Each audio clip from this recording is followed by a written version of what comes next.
start to put tension on my string drawback, I was like, okay, I'm gonna smoke. It's him. You can look at the horns when he's dead. I'm in the zone. Let the arrow go is perfect.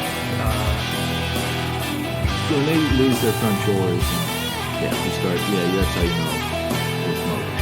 Went about 5-10 more yards. He probably went 20 yards total. Tipped over, tried to get back up. And I saw him pull up.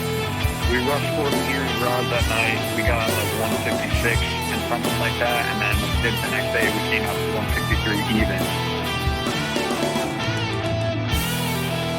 You're listening to the White Cat Outdoors podcast, bringing you to the table where we talk about the outdoors.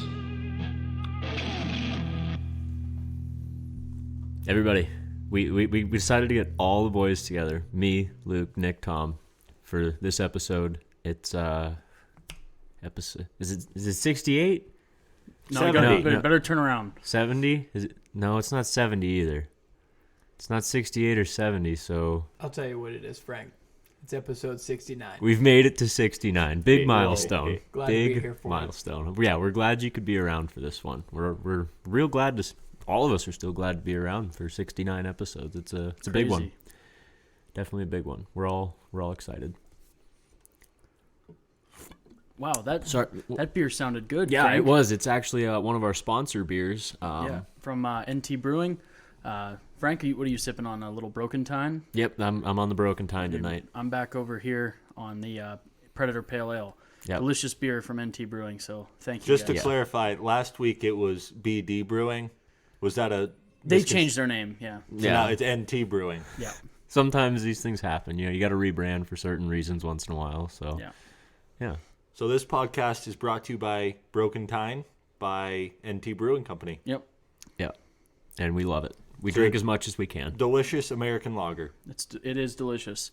Yeah. But I do want to point out that we've got Luke in the studio, and that doesn't happen very often. Every once in a while, I make my way in. I think every time Luke's on, we do something about fish. That seems to be about it, because I don't spend as much time. I think Tom calls them the turkey woods or the deer woods or really whatever he's hunting for. He just says the name of that animal and then woods afterwards. Plus woods. Yeah.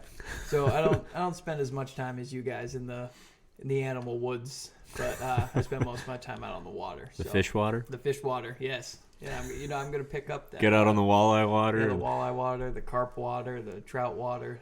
I like that, Tom. I'm going to steal that. That's a good idea. For this special 69th episode, it's kind of like a combination between hunting, which us three like to do, and fishing, which Luke likes to do.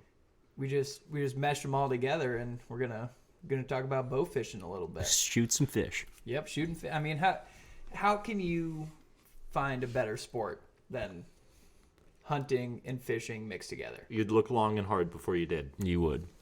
With a bow, Yeah, not much better. Exactly. Hence bow fishing. Yeah, but I mean, like you're not shooting with a gun. Yeah, hunting and fishing mixed together, but like you add the bow.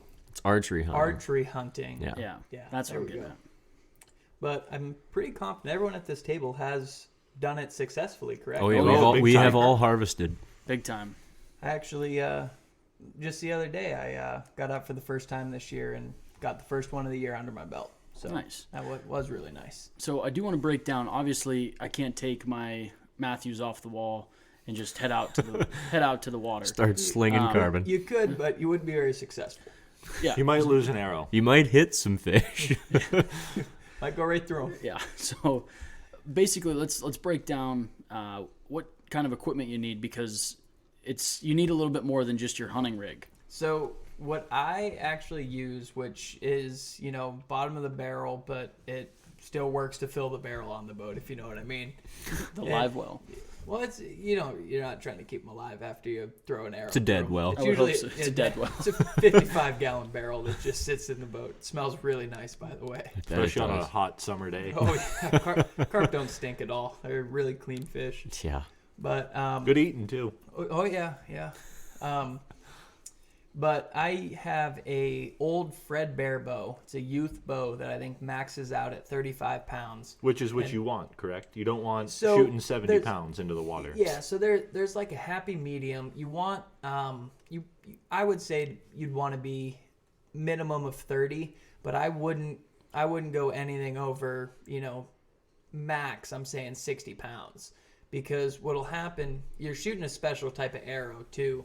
And they're a lot heavier. A lot heavier, and you don't want to mess up. It's attached to a rope. Yeah, your nice Matthews bow and, go blow up a cam or something. But also, when it hits the water, if you have it with your poundage too high, your arrow will actually deflect and not go to, toward your target.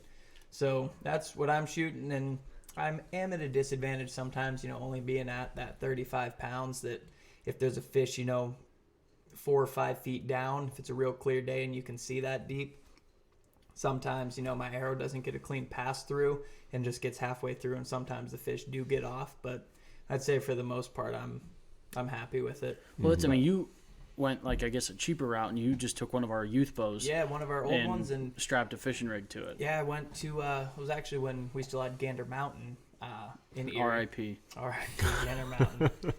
But I bought I believe it's the brand AWS. Does that sound familiar? Yeah, American Welder Society. Yep. Yeah, that's it. Yeah, it is AWS. I believe they make it's good AWS, stuff. but don't quote me on that. But they make these reels that have a canister on the back that holds, I believe it's 100 foot of line or 100 yards of line or something.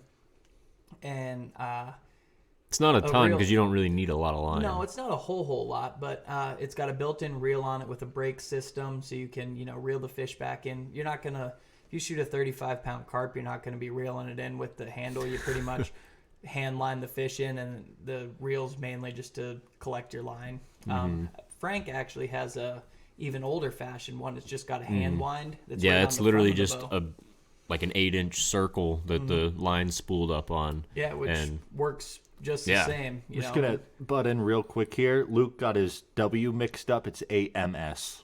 AMS. Did you switch it to Wumbo? Yeah, I did switch to Wumbo. I should have left it. Left it to M for mini. But So if you're out there looking for one, AMS. AMS. And that's kind of more towards your top of the line reels. I believe they're a little over $100. They range from 80 to maybe 140 or something, depending on if you get a riser or a roller, different types of, I don't know what they're called. Those are the whisker biscuits and the rollers and stuff. Those are all. Yeah, and some of them come with extra arrows and different shit. And mine, I think it was, like I said, it was right around $100, and it came with the reel. Tom, what are you munching on there? Venison meat stick. Is that from one of your guys' my dough? stills? Yeah. Oh, buddy, looks good. Delicious. Oh, listen to that crunch. We should make some carp sticks later and see how those turn out. I can't wait to try those. But That make it as sick as that beaver sausage we had last summer. Yeah, is that pretty good? Frank and I were both throwing up. a lot. Wow, that sounds really good. Anyways, so yeah, mine was right around $100, and it came with the reel, the line, an arrow, and I think a spare tip or something, because you get them lodged in a log, or they loosen up after a couple shots and you lose them. But anyways, I've had that since I was probably 15. Knee-high so to a probably grasshopper. probably 6 years now I've had that, and it hasn't given me any issues, and I'm sure Frank's had his for even longer. I've had mine, the first time I ever went carp fishing, I was probably 10 or 12 with my dad. Yeah, so you're working on And- 15 years. But he had that from 20 years before that. Yeah. That thing's probably 40 years old now. It's probably killed more carp than my reel is. So Yeah. if you're looking to get a budget set up, you can go with a hand line setup like Frank's got, and if you got an old bow lying around, or Facebook Marketplace or Craigslist, some of them youth bows. I know you can go to Walmart and buy a 55-pound draw bow for I think it's $55 actually. Yeah. Me and Nick were joking, it was a pound. Because there was $1 a pound. Yeah, there was a 30-pound bow for $30 or something. So Yeah. Well, I mean, you can and if you want to go on the high end, companies like Darton, you can buy fishing rigs, bows that are already done Martin up. makes. Martin does too. AMS actually makes a full. It's a assisted. Oneida recurve. makes another. Yeah, that's what Martin's Oh, is. that's They're Oneida. called take. They're probably linked with Oneida because that's They're the it's same a recurve, design, but has a cam system. Yeah, in they're the called limb. takedown bows. Yeah, That's what Martin calls them, is a takedown. But yeah, the original patent on that was through Yeah. Oneida. Yeah. Black Eagle, I'm pretty sure was there. the pro shop we go to, he's got one on the wall. Yeah, Okay. but they've gotten like super popular. That design is very popular with bow fishing. Because a lot of times, like, if there's a carp right in front of you, usually you're trolling around for them. You're not just sitting still. You're moving through weeds and whatnot. So when you come up on them, you got a split second before they spook. So there's been times where I've, half drawn and shot, and it's probably not the best, with a cam system on a bow to be, slinging arrows half drawn. But that's why those recurves are so popular, because, you can just get back as quick as you can. Who's your one buddy that we went with last year that he was shooting a recurve, and we like pulled up? We were on separate boats and we were in the same bay, and we rolled up and I saw him. I'm looking at him like, what the hell? No, he was with Dan. Jack Walbridge? Yeah, he had a recurve and he took like a Zebco reel and just duct taped the shit out of it to his bow. And we rolled up and I was just cracking up. I'm like, that is a sweet friggin' rig there. Hey, whatever works. Yeah, and I'm not sure if, I think Jack might be a listener on this podcast, but he'll appreciate that shout out on there. And I'm Gave me a great laugh. I want a pretty picture sure of maybe. Do you know how to get a hold of this guy? I'll text him right now while we're on live. Well, what I want a picture of that, because we can use that for some cover art for the episode, because that is badass. It's so funny, dude. But anyways, there was another time, and same group of guys. It was Dan Kowalski and Jack Walbridge, and they built this. They're actually building another one this weekend, because I think their last one either broke or whatever. But anyways, they're building a platform on the front of their boat. Because when you're bow fishing, you want to be up higher than the fish and shooting down on them. But they're building a platform for their boat, and I had built, me and my grandpa had built one on my boat. And what we ended up doing was we didn't ratchet strap because we weren't that prepared. I think I took my throw line of my boat and wrapped it around the horns of his boat and tied our two boats together. Yeah, I was there that day too. Yeah, and we threw life preservers in between the two boats so we didn't scratch each other up, because he's got like a 16-foot deep V and I have a 14-footer that sits way lower, so I would have scratched his boat. But anyways, we had this giant deck and we could fit like 5 or 6 guys shooting at once on the front of this, and Dan would just rip his trolling motor. Oh yeah, that was hilarious. It worked too. It was funny though. But now I'm sure that was inspected and everything, ready to. oh, that was for sure. 100% OSHA approved. OSHA approved, yeah. They actually had a guy from OSHA come out and Fish with them, yeah. Boat commission was there making sure we were all good to go. So anyways, now that we're talking about, platforms and everything, and we already talked about the gear, the bow that you need to get set up. And the other thing is, actually, there are people that bow fish from shore. They'll go on, creeks when the carp are running up, but just make sure wherever you're bow fishing, you read the regulations on what waters you're allowed to bow fish, and different regulations and what have you, just so you can avoid getting in trouble. But anyways, what I've always done is bow fish on open water. So the boat setup that I grew up doing it on was just, I'd go out in the daytime and usually have from about 10 o'clock till 2 o'clock when the sun's straight above you, and it allows you to see through the water column a little bit better. You don't have that bad glare. I know sunglasses, will help you a little bit with that glare if you want to fish before or after, but And the water gets to just the right temperature. They want to sit on top. Yep. It's not too hot. It's not cold. They just sit right on the surface during those few hours. Makes it a lot easier. yeah, so during the day, and like I said earlier, you want to be kind of above the fish. So I built, if you can imagine like a bass boat, how they have the casting deck up front and that platform, kind of something similar to that. Some people even build them up higher or build railings around them. But we had a guy up in Alaska this year that was a big tournament bow fisher, and that's how his was raised up like 4 feet above the deck of his boat. Yep, because when you're looking at a fish, if you were, say, I don't have any sights on my bow, I don't shoot with a release, I want to get finger savers. They're like little rollers that you put on your line, but I just shoot freehand with no sights. And if I would give myself about 15 yards. If you put a dinner plate out there, anywhere I can hit a dinner plate with 15 yards, which isn't,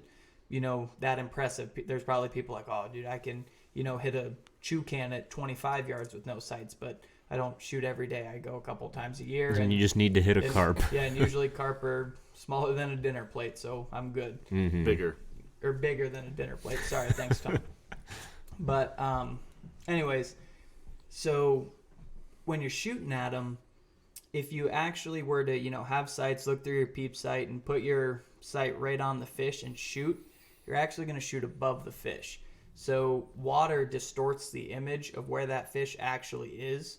So you have to compensate for the water distortion and actually aim below what you actually see. Like the bottom edge of the fish. Yeah, so the way that I was taught is if you were to take the fish that you can see with your eyes and pretend that there's that same exact fish, like an imaginary one, directly underneath it, you want to shoot at the imaginary fish to actually have your arrow hit the fish that you can see. Mm-hmm. So the higher up you can get, and it gives you further depth through the water column and an easier advantage on, shooting those fish. So if you have a deck on your boat, that makes it a lot easier for it. But now, another thing that we haven't gone into, maybe your buddies have, is doing it at night, and they put the lights on the boat. That's where I was just getting into, yep. Yeah, because I've seen guys, they throw the lights underneath, like on the hull of the boat. Is that where that? Yeah. Is that the proper Yeah, you call it the hull. Yeah. Um, Hull's the whole thing. It's like saying the body of a car. It's the whole thing. Oh. All right. Well, below the water, Yep. and so it lights up all the water underneath. And that would be pretty fun. So I have never actually done that. I have seen that where people have, underwater lights, waterproof lights that actually make the water glow. I've never got to experience that, but my buddy Jacob Oliver, and actually Colton Easton, I believe, has a similar setup with the lights. But anyways, they have LED light bars and even just some they almost look like KC lights, like directional kind of spotlights, and built a deck that you can stand up on. So you go out, right now it gets dark around 8 o'clock.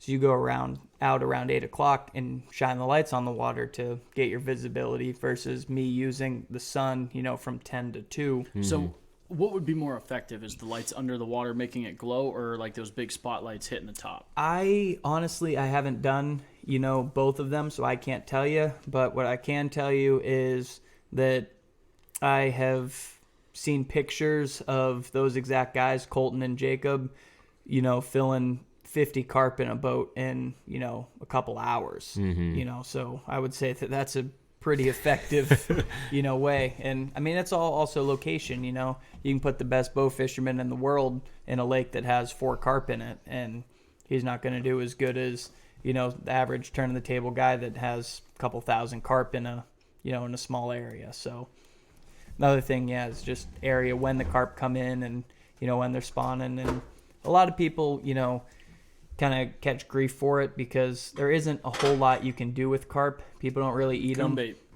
Yep. We used to use them as bait. I know Jacob donates them to a farmer that has a compost pile for fertilizer. And so he, every year when they spread, manure to fertilize the land, he, spreads, that carp all through his fields to, help fertilize it. But anyways, yeah, so that's the tactic they did. And I actually did that for the first time. That picture that we posted the other day was my first time night fishing for them, and it was a success.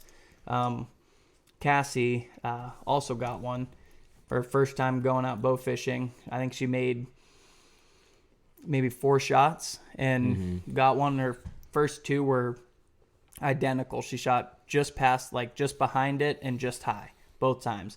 And then she had another shot. I don't know, the carp was smaller, real deep or whatever. But yeah, I think it was her 4th shot. We spotted one, and it went out in front of us and started going a little bit deeper, and we were all just yelling, shoot, shoot. And she's like, I can't see it anymore, because it kind of disappeared, and she let one fly right where we last had seen it, and just stuck it. Yeah. And actually, it was funny because we got back to the dock shortly after, and the carp was still flopping around, and she wanted to get a picture with it.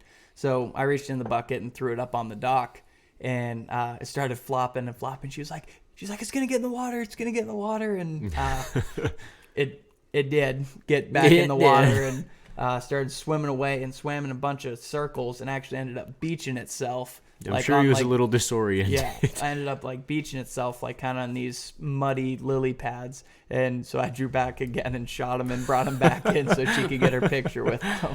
That's hilarious. But there were a couple people on the dock where it was like they were watching, they're like, they have bows. And then, what the hell are these people doing? And then I shot that carpet. One of the ladies was like, she's like, that's awesome. So it's fun. I enjoy doing it. I know I took Tom last year, and he got a couple nice ones. That was out with, who did we go with? I was out there. Who were we out there with? Does it matter? I mean, I was there. Well, I went a you're couple not. times You're not last important, year, Nick. but I'm trying to think of the time. I know I've gone a couple times. There has been times where I got skunked, but I know Tom got. Like, no. That was 95. Cause, Yeah. Because Lisa had the blue Nissan. Mm-hmm. And Yeah. No. But anyways, that actually happens. A lot of people are like, hey, remember when? Yeah, It was our that was cousin making- Tristan. Oh, it It was Tristan. Yep, we were fishing the Bay of Lake Erie. Yeah. That's 100% accurate. Yep.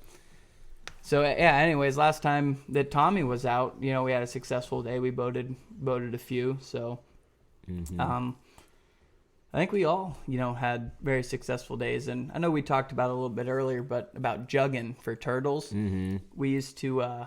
Yeah, we would do that at the same time, basically. Yeah. Real quick before we get onto that topic, I just wanted to mention that the guy controlling the motor has just as an important role as the guy shooting the bow. Yeah, very important. Also, if you're not familiar with a tiller motor, it's like a motorcycle. Twist it one way to give it more throttle and the other way to shut it off. And I remember I smoked a tank carp, and I got whiskey throttle. Yeah, I was like, I told Tommy to slow down, because I hit it a little far back. Did you say and hammer it was it? still screaming line out, and Tom gave her full throttle, and I reached the end of my line and ripped the arrow right out of the fish and never got to boat it. That's And, hilarious. yeah, but Sometimes you get excited. it happens to The the thing best was of us. huge. We talked about it last week, Tom. You're just good at getting excited, and there's Yeah. nothing wrong with that. That is true. But Yeah, turtle jugging. We used to do that Yeah, we every would- time we would go out we- shooting carp. we'd bring our jugs for turtles, our chicken necks, our bows, and then we would usually bring like some night crawlers and go catch gobies if everything was slow. We had it figured out. Yeah, If you want to get your limit on gobies, hit us up. we got that shit figured out. I'm gonna leak the hot spot just because I have so People much need fun. to know. And if you live in the Lake Erie area and you're looking for gobies, midsummer off the Hammermill stacks in the bay, like actually it's headed out towards the lake. If you go through the North and South Pier Channel, getting into the lake. It's right. Lampy's probably your quickest. Yep, Lampy Marina. You can launch out of Lampy and get follow there the in shore. 5 minutes, and you'll see the big Hammermill stacks. I'm telling you right now. 40, 50 yards offshore from the Hammermill stack. Go. Gobies all you day. throw anything down there, and it's they just- taste delicious. Oh my goodness, they're the best. You just fry them up whole. There's It's no like- limit. It's like people eating smelt. They just gut them, and some people don't even gut them, but you just throw them in the fryer. These things are just primo. But Now we just lost our best they fishing call spot. yeah, I know. Call it the That's, chicken of the sea. that's what they call it. I've never heard that, but I'm gonna take your word for it.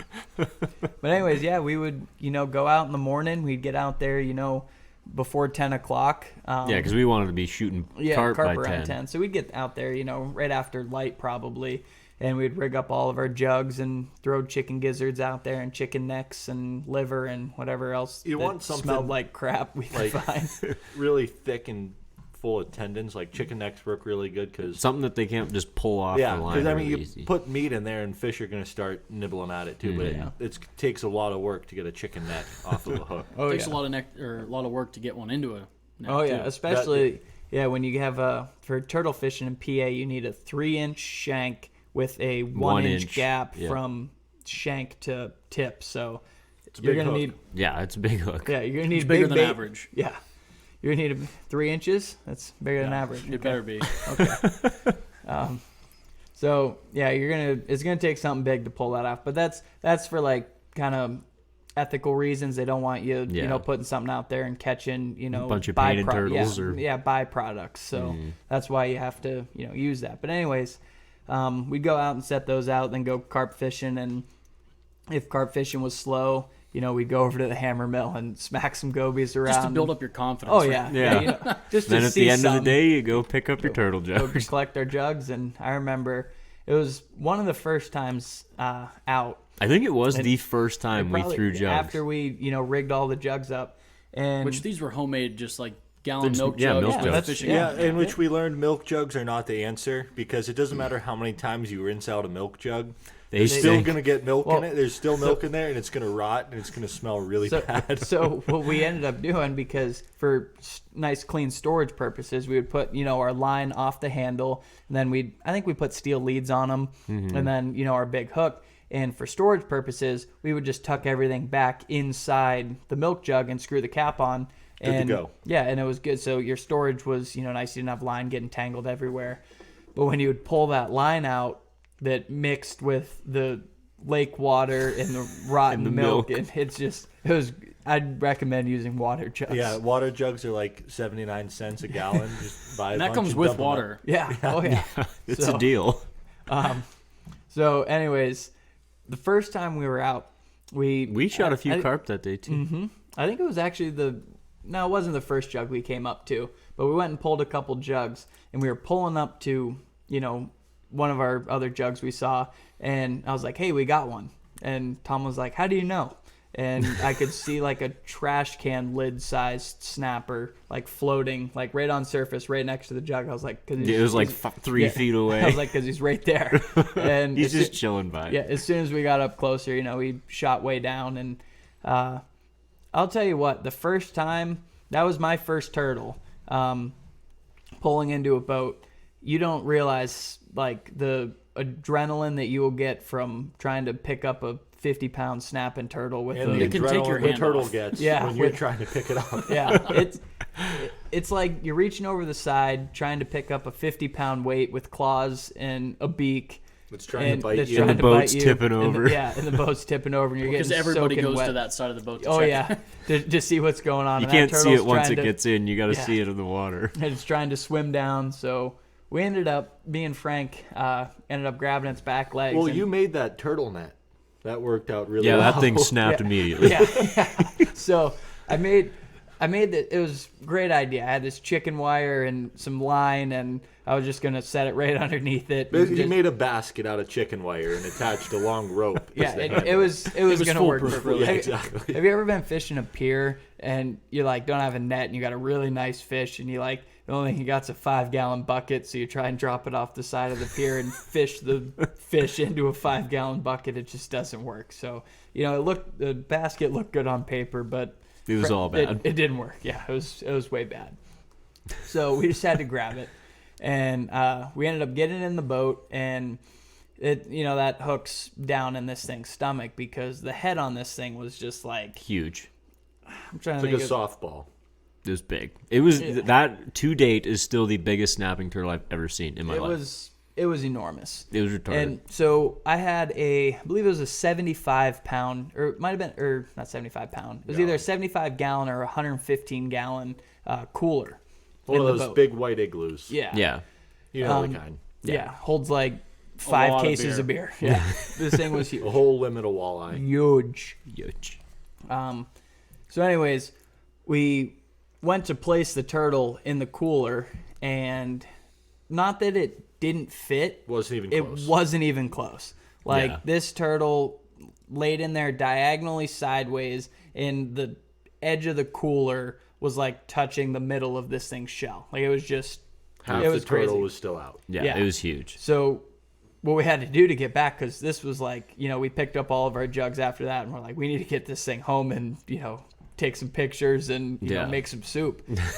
So Frank, Which I've heard snapping turtle soup with those giant snappers is absolutely dog water. Well, I heard that you soak the meat in milk, and you keep soaking it in milk until the color doesn't change. Yeah, that's with like the The normal size ones. snapping turtle. It's like Just use a little extra milk. it's like Use when, whole milk. It's like when people tell you that, trout tastes good and they're like, oh, you just got to, marinate it for 12 hours and, do this and then smoke it and then put it in the broiler. Season and then all the flavor I'm out like, of it. So if you got to do that, what you're telling me is it tastes like crap. So basically, same thing with turtle. It doesn't taste good. No, I think the small ones taste good. It's just Yeah, I've had turtle soup before, and it's good, but I've never had one from a monster turtle, so yeah, I can't speak on if it's good or not. Look up on your phone alligator snapping turtle. That'll give you a pretty good idea of what this thing double looked like. that. Yeah. I wouldn't say double that. No, but about It was huge. It was insane. Like, honestly, if I did not see the turtle, I would not believe how big it was. And I was in that same boat, but you guys did have pictures and video of it. 'Cause Yeah. it was like, we had this turtle. I swear to God, it got out. Well, You're giving away come the on, story. You're blowing it. But so, anyways, we had to get back. So this thing didn't fit in the cooler, and he was, madder than a hornet. And what would a hornet be mad in? A Coke can. Madder than a hornet in a Coke can. It would be real mad. Yeah. Without any honey. Yep.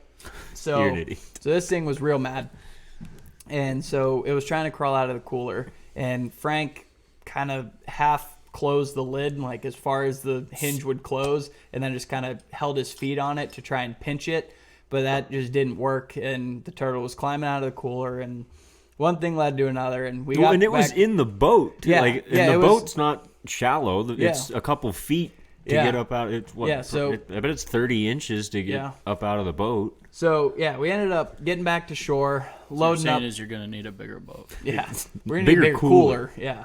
Then a bigger boat.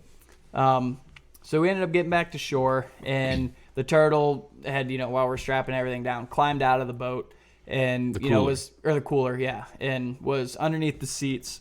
And we were like, you know what, like the walls on this boat are like straight up and down, like there's no way. Yeah, it's a deep V. Yeah, it's not getting out.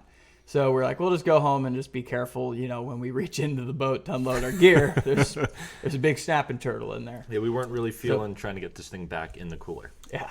So And like it We didn't get- even dawn on us that anything would happen. Like it's in the bottom of the No, boat. yeah, Nothing's we're gonna good. happen. So we drove home, and this is still has the our 120-pound line tied to a milk jug hooked to it, because you're not gonna get that hook out while that turtle's alive. No, we did cut the line off of it. The hook was still in it. We never cut the We line. didn't cut the line. Jug and because all.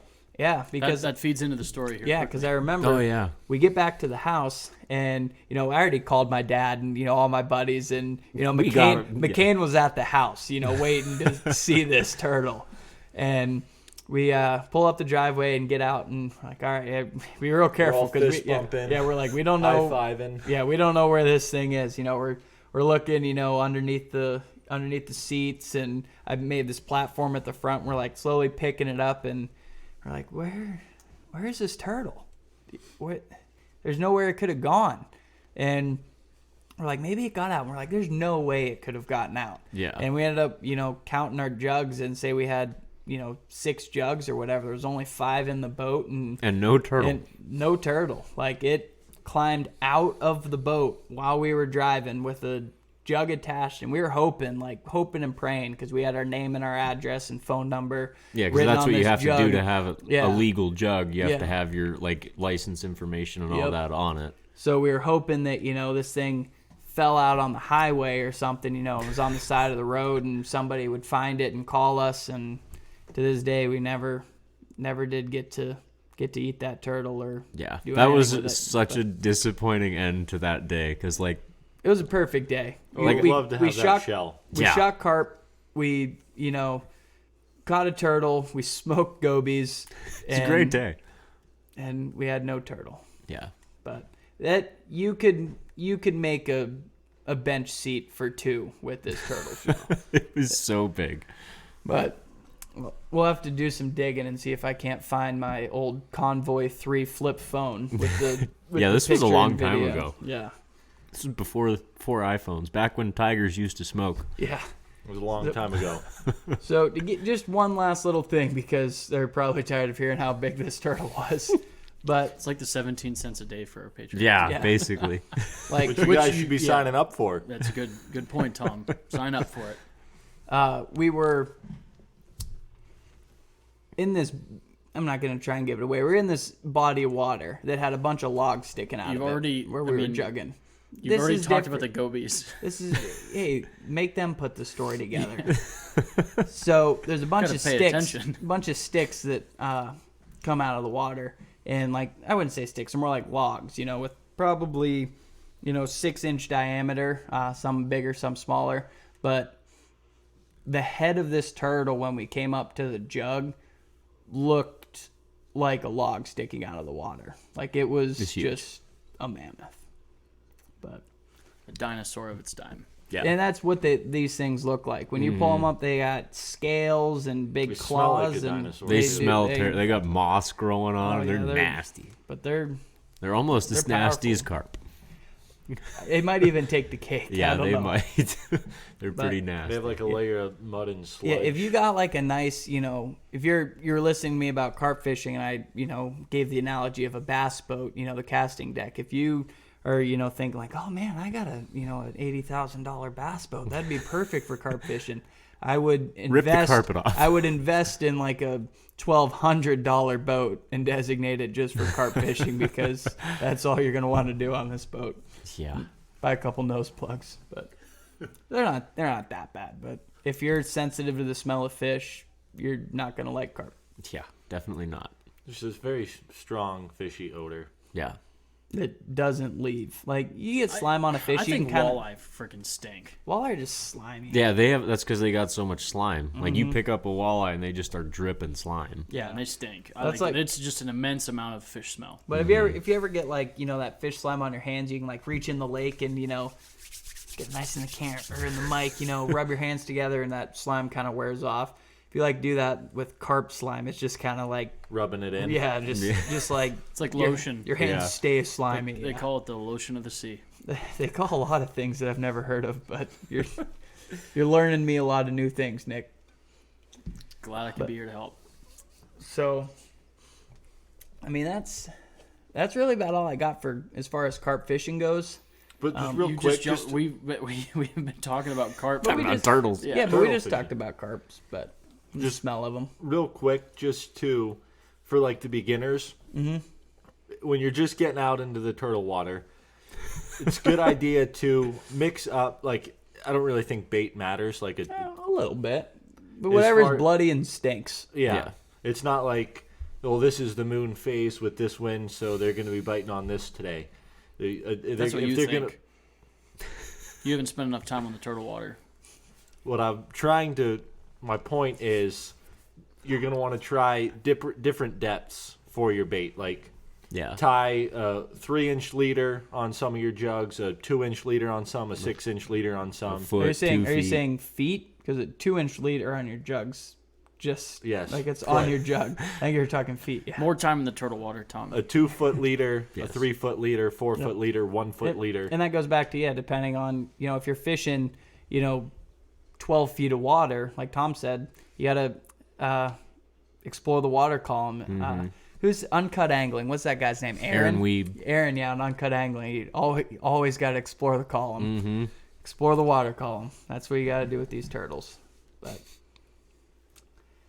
Wanted to before yeah. we totally Yeah, wrap this- up in the same thing. I didn't want because this is I think frog gigging kind of fits right in. Oh, big time. Because when you think about different I feel like when you look at bowfishing, turtle jugging, and frog gigging, they all kind of fit in the same genre when it comes to summertime fun. it's not it's not really fishing. It's not really hunting. But they're It's all gigging. You're going yeah. straight primitive. You But- got a yeah. spear. Yeah, there's good old boys. If you're a good old boy and you enjoy one of them, you're gonna enjoy all I three. do. I want to start with because I think I'm the one that introduced frog gigging to our group back when I did it with Owen, my buddy. This is back in my high school days. Back in '86 when Bobo caught a frog so big. Anyways, Anyway, so me and Owen were we decided somehow we got on the topic we were gonna go do some frog gigging. We didn't have spears at the time, so we crafted our own spears out of sticks And what we did was Had a fork to the end. no, actually no. This is No, they were spoons. this is extremely primitive. I've seen the Fork fork. on the tribe. This is extremely primitive what we did here. So what we took a stick and then we cut like an X on the top about 4 inches deep With into the the edge stick. of a rock. Is that what you cut it with? Yeah, yeah, Couldn't have been a knife. We had it to, was to a make the This is blades very of the primitive. rock. Yeah. yeah. First I found a volcano and got a piece of obsidian. Real and then- quick, just because my brain doesn't work very good, and if I don't say it now, it's going to leave forever. What was that video we made about 15 years ago? Oh, that's Nigel where- Rivers. Nigel Rivers. I don't know if it's still out It's there out on there. Facebook, but Tom teaches you how to start a fire with grabbing a tree. But that's just what it reminded me of when you said you had to grab this obsidian rock from a volcano. So but that's it. if you ever go on Facebook, look up Nigel Rivers, and you will see like the first I don't know bit if it's still there. of our Well, outdoor talk show kind of thing. It's quality stuff. yeah. So I think it was recorded with my cell phone. It was Flip good. phone. But anyways, we took the stick, cut an X in the top, about 4 inches deep, and then what I did is I took a smaller stick and jammed it into the wedges that I cut to separate those 4 prongs, okay. and then I whittled each of those 4 points down into sharp spikes, and we used that. And then me and Owen, we speared one frog, gigged one frog, and I was hooked. It's a good time, especially when you got an actual gig. Yeah. So that's how we started. We did that. We were so freaking pumped. Like literally, we went out there. It's got it amazing done. the enjoyment you get Oh out my of God. stupid shit. Like Oh my you talk God, yeah. about how exciting it is to shoot a big buck or kill a turkey, but then It's you're almost like, as good as like when we were pulling that turtle into the boat or like gigging frogs, like you get that excitement every time you do that shit. Yeah. So I mean, we're freaking out. Frogs are delicious, by the way, too. There's not a lot of meat on them, but I'll It's tell like you what, chicken you, wings. It is you get a good. big one. They got Chicken some of the loins. pond. Chicken of the sea. Let's see. Loins. Loins. Legs. So anyway, we started with that, and then after that experience, we decided to start upgrading. I went back, told everybody, we're like, we got to get into this frog gigging shit. We ended up buying. They sell frog spear tips that we put on. We started with sticks, and then we went to like mop brooms because you can extend them out. And We got really advanced with the frog Yeah. gigging. Yeah. Yeah, I mean, If I there's was a wearing better frog gigger, I'd like to meet him. Yeah. I mean, I was wearing chest waders out in these ponds. Oh, yeah. Like, We went in a canoe. I'll tell Yeah. you what. You were talking about carp stink and turtle stink, and the frogs themselves they have a smell, but they don't stink that bad. But The water the they're in. environment that you're hunting or fishing, gigging these frogs in, where it's like the mud. frog water. Yeah, the frog. frog It's the Total frog do- mud. It's total frog water. Total frog water. 0 PR.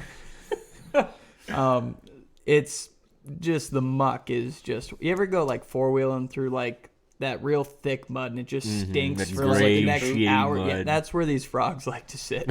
So, yeah, I mean, frog gigging is just, and that's, I mean, you can pretty much anybody can frog gig. Oh yeah. Yeah. It's super easy. And Yeah, their I don't know what exactly the season is. It's sometime late summer, like in It's July-ish. like the month of June or the month of July. Don't Yeah. quote me on that. And there's different limits on each species of frogs and stuff. So, I mean, if you're gonna go, make sure you look it up. But it's a blast, and Check to see if you're allowed to use lights. Yeah. Some states it's moonlight only. Yeah. yeah. So that's. But if you another can thing. use lights, That's big the way time to do it. advantage. Yeah. yeah, You and shine you a get a delicious treat when you're done. Yeah. Mm-hmm. But basically, you just go to the frog water, and you shine your bright light. If you and- can. If you can, and that light kind of stuns them. Like, they don't do. Yeah, anything. they don't do. It's They like a just sit frog in there. the headlights. Yeah, it helps to spot them too, because You like see their eyes glowing. they just glow, and you walk up to them, and You can get. You can. you put can that spear almost touch the yeah. spear to their back, and they don't move. But sometimes the trick of it is, a lot of times they'll be just floating on the top of the water, and you can't like put a long, powerful stroke into them. You gotta get a quick jab. Yeah, you'll just push them down to the bottom, and they'll swim away. So it's a fast, quick pull or jab and pull back. Yeah, to get them Get them away from the water. Conventional frog spears are barbed. Yeah. So if you can puncture into them, it's got to be like Tom said, a quick jab. I'll tell you You're too, good. if you're sensitive to frog noises, Frog, not you're for Probably you. not It- listening to this podcast. Yeah, but, probably not. This is true. Frogs are about as hard to kill as a snapping turtle. Like you can They're you can yeah. almost sever them in half and they'll still jump around. That's just their nerves. I don't know, But anyway, basically, you just cut the back legs off. Skin peels off real nice and It's easy like a like. sock. And you're going to want to soak them in some salt water.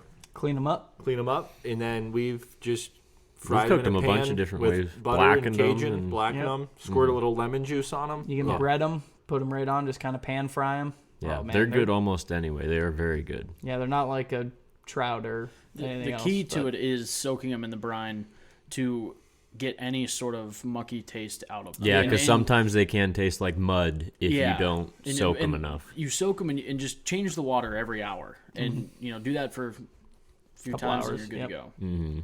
I actually just got a Snapchat from Jack Walbridge. And Is he listening? I'm not sure if he's Oh, listening, it's but not it's not a live, live so he wouldn't podcast. know anyway. But Frank had asked him, for a picture of his bow fishing reel, and it saddens me to let you guys know that he has since upgraded What a bum. to a newer I don't even like them anymore. AMS style retrieval reel. So That's upsetting. oh wait, Did he? 1 second. He sent me 2 Snapchats. The first one was his new rig, and the second one says, "I'm putting this guy back together tomorrow. I like the recurve and reel setup better, honestly. And the reel is yeah. actually on a a pole. rod right now. That Zebco reel. So he's going back to the recurve and the reel. That's You make sure hilarious. he gets a picture of it finished up, I so will. we can have it for this release. That's Okay. hilarious. That is awesome. I like him again. he have a tested my mullet? patience for a minute. Did Jack have a mullet at some point? Oh yeah. Okay. A really nice Blonde one. one? Yeah. Oh yeah. Okay, I think I know this Jack guy. Yeah. He caught for us a couple times. Speaking didn't of he? mullets, I don't Brad Muleys Motter, and mullets. one heck of a mullet. Brad does. Motter does have a good one. He does. And that Actually, has nothing to do with this podcast, but I saw him getting out of There's the never shit truck. a wrong time to bring talk up a about a mullet. good mullet. yep. Drop it in the comments. If you know someone with a good mullet, let us know. We always appreciate a good mullet. Love to meet him. Maybe we'll have him on here. Best mullet. We'll get a guest star on the Well, Mullet podcast. Mondays. Yep, Mullet Monday. Best mullet gets a feature on the podcast. Real quick, back what Luke said, Nigel Rivers is still on Facebook. Oh, man. So if you're looking for some quality content, Oh my God. look up Nigel Rivers. Just He's- share it on our Facebook. He's got 2 friends. There's one video. It's called North American Men, Episode 1. We didn't Stop make it too production far. after Episode 1. But They there didn't renew is- you for another episode. Yeah. It was It's like a- that Porter Ridge show. They only got 1 season. But I'm yeah. actually friends with him on Facebook. That's wild. And It's there actually is just me and Peep. the only friends. Oh, man. But yeah, check it out. Like the page. Give us a follow. We'll probably get more followers on that than our actual page. If it starts picking up some steam, maybe we'll get an episode 2. Yeah. Next installment actually- in 15 We'll years. get back with the gang. You know, 2013 was That's where the our whole video release. production started. It did. Was Tom back in Chewing 2013. Acorns and That's 2013. So that's Around the actually that's That predates White Cat. yeah, that's 2 years before White Cat. So if people want to judge us, we've been in the game way longer than people realize. Woods. Oh yeah. Oh yeah. Back in 13, we had published shit back in 13. So Yeah. Where, We've been where you grinding. at? What have you Frig been right doing? off. Yeah. What have you been doing? Does it tell you how many views a video has on Facebook? I think Maybe. I'd have to log back We might be in double digits, honestly. to Nigel. I don't even know how. Well, I I would- know I've watched it at least 10 times. You're saying we might hit triple digits on it. Yeah. That's a stretch. That's a very big stretch. Yeah. But I think we have moved way off topic, and I think we've reached a good wrap-up point with Nigel Rivers there. So, Check it out. yeah, definitely. Give us a friend request. Yeah. Back in and, action. Thank you, Tom. So thanks Maybe for... we should get Oh, Nigel my on God. the What is podcast. happening? What is happening? He'd be a great guest. Who was Nigel? Was that Nick.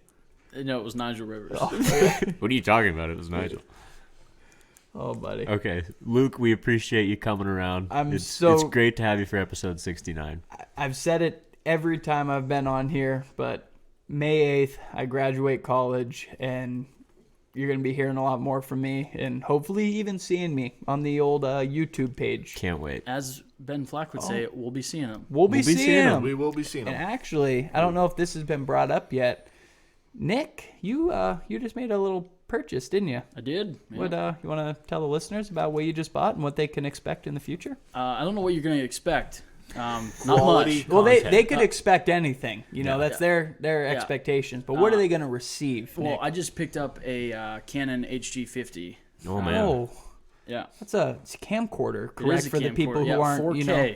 Oh, 4K. Yeah. 4 of 20 time optical zoom. So, I mean, we can get some serious shots Wow. Nice. in the distance without getting all grainy on you. Optical zoom, not digital. Oh my Get goodness. out of there with that shit. Wow. This is optical zoom. Nice. It's got night vision on it, so you can do like in the mornings, like get It's like in you can That's do the- dope. like night vision stuff. Oh yeah, That's awesome. it's pretty wild. I'm excited for that.